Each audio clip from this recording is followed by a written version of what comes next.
Good morning 10th class. हम आपको आज संधि पढ़ाएंगे।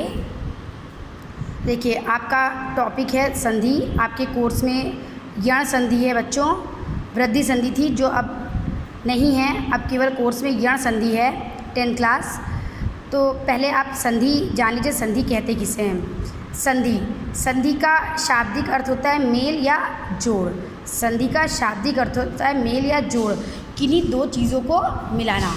किन्हीं दो चीज़ों को मिलाने को संधि कहते हैं बच्चों। इसकी परिभाषा है, दो वर्णों के मेल से उनमें जो विकार उत्पन्न होता है, विकार मतलब परिवर्तन जो उत्पन्न होता है उसको संधि कहते हैं।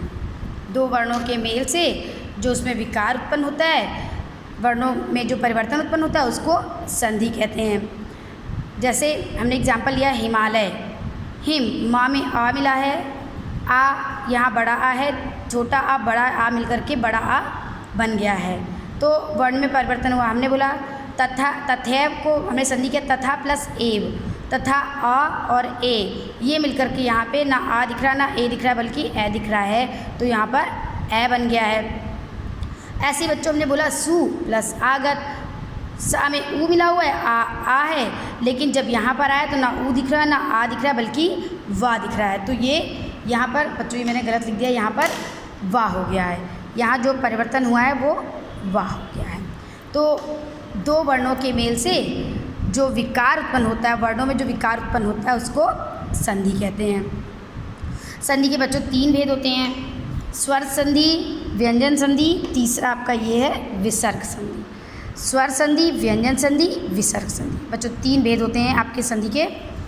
दो स्वर के मिलने से स्वर में जो विकार उत्पन्न होता है, जो परिवर्तन होता है उसको स्वर संधि कहते हैं। दो व्यंजनों के मेल से व्यंजन में उत्पन्न होने वाले विकार को या परिवर्तन को व्यंजन संधि कहते हैं। तीसरी विसर्ग, विसर्ग के पश्चात स्वर या व्यंजन कुछ भी आए और विसर्ग में परिवर्तन हो तो वहाँ पर विसर्ग संधि होती है। ठीक है, जैसे स्वर में परिवर्तन हम देखने के लिए इस उदाहरण को देखते हैं। सूर्य प्लस उदय, सूर्य प्लस उदय। सूर्य ये आ है, या में आ मिला हुआ है और ये ऊ है। आ और ऊ, जब ये आपका नया स्वर बना तो आपने लिख दिया, यहाँ पर नया स्वर आपका बन गया सूर्योदय। ठीक है, सूर्योदय। अब यहाँ पर ना आ दिख रहा है स्वर और ना ऊ दिख रहा है बल्कि अब यहाँ पर ओ दिख रहा है, यहाँ पर ओ दिख रहा है, तो ये आपका स्वर संधि हो गया। ऐसे बच्चों व्यंजन संधि में व्यंजन के पश्चात स्वर या व्यंजन आए या दो व्यंजनों के मेल से जो व्यंजन में विकार उत्पन्न होता है बच्चों, दो व्यंजनों के मेल से व्यंजन में जो विकार उत्पन्न होता है उसको व्यंजन संधि कहते हैं। देखिए जैसे उज्ज्वल, ता के बाद जाया लेकिन ता में परिवर्तन हो गया, व्यंजन में परिवर्तन हो गया और ये ता जा बन गया। हमको यहाँ पर हम इसको लिखेंगे उज्ज्वल, ता कहीं भी नहीं दिख रहा है, ये व्यंजन में यहाँ पे परिवर्तन हो गया। तीसरी संधि बच्चों विसर्ग संधि है। बताया मैंने, विसर्ग के पश्चात स्वर या व्यंजन आए और विसर्ग में जो परिवर्तन हो वहाँ पर विसर्ग संधि होती है। जैसे हमने यहाँ पे लिखा तपा और यहाँ पे हम लिख देंगे बल। विसर्ग, ये विसर्ग है, तपा का विसर्ग लिया मैंने और बा में आ मिला, आ लिया और यहाँ पर तपोबल हो गया, ओ हो गया बच्चों, ये ओ हो गया, तपोबल हो गया, तो यहाँ पर आपका क्या हो गया विसर्ग संधि। अब आपके कोर्स में जो है वो यण संधि है।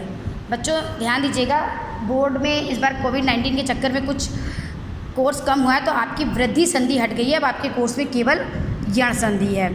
यण संधि, इसका सूत्र है इको यणची, इसका सूत्र है इको यणची। ध्यान दीजिएगा बच्चों कि जब दो शब्दों को हम मेल करते हैं, दो वर्णों का जब लास्ट में हम मेल करते हैं, दो अलग अलग शब्दों के लास्ट वर्णों का जब हम मेल करते हैं, तो अगर पहले आपका जो पहला, जब आप संधि करोगे तो जो पहला शब्द आएगा उसका अंतिम अक्षर ई ऊ री अगर आता है और उसके बाद कोई भी स्वर आता है भिन्न स्वर, तो ई का या हो जाता है, ई का या, ऊ का व और री का अर हो जाता है। ध्यान दीजिएगा बच्चों, फिर से बोल रहे हैं, कि जब हम दो वर्णों को मिलाते हैं और पहला वर्ण ई ई उ री होता है और री के बाद कोई भी स्वर आता है तो ई का या, ये लिखा है मैंने, ई का या, उ का व, री का अर हो जाता है। तो वहाँ पर आपका यण संधि होती है। जैसे मैंने एग्जाम्पल लिखा प्रति प्लस एक, प्रति प्लस एक, यहाँ पे पहले ता में कौन सा स्वर मिला हुआ है, छोटी ई।